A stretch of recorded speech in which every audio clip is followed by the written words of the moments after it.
Looking back on the history of collaborative structures and processes, a foundational component of collaborative response, our school had begun engaging in collaborative team meetings.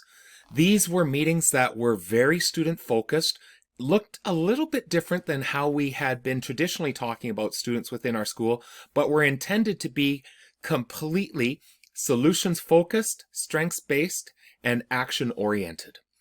When we began these collaborative team meetings and then shared them out with schools over time, of course, many refinements and adjustments have been made. However, when first bringing the framework together, we really thought the collaborative team meetings were the essential component that were important to focus on. However, as schools began to engage in these collaborative team meetings, often with real fidelity to the process that we had been exploring and sharing with schools, refining, expanding upon as we went, one of the things that we were finding is that the meetings weren't necessarily having the optimal impact that we would want to see. Sometimes it felt like students were coming forth in those conversations that certainly required much greater conversation than what the collaborative team meeting afforded. And the idea that if we're coming together only 3 to 5 weeks for a collaborative team meeting, well, that was way too long in between or way too much time between those sessions for students that really needed higher degrees of support. It became apparent through this that understanding the other types of collaboration that were happening in the building actually mattered. The other layers certainly influenced and impacted the collaborative team meeting. So when we began to really reflect on, we understood that the collaborative planning that was happening in teams contributed to the effectiveness of the collaborative team meetings. The school support team that was meeting on a much more frequent basis to identify students needing supports greater than just what we could provide within the classroom, those were contributing to the collaborative team meeting.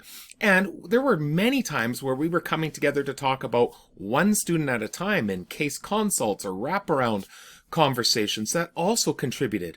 So it became apparent over time that the layers, the 4 fundamental components of collaborative structures and processes mattered, in addition to the collaborative team meeting.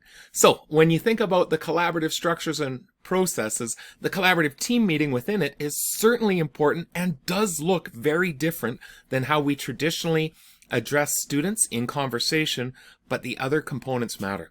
This is why that shift to collaborative structures and processes was absolutely fundamental in our continued understanding of collaborative response. This also effectively helped to bridge some of the understanding around professional learning communities, literature and engagement that had greatly been influencing the work, as well as response to intervention. When we looked at our collaborative planning, which is very much aligned with professional learning communities literature, and then the more intensive layers of the school support team and case consult, which are obviously have links and history in response to intervention when we think about how we respond through tiered levels of support.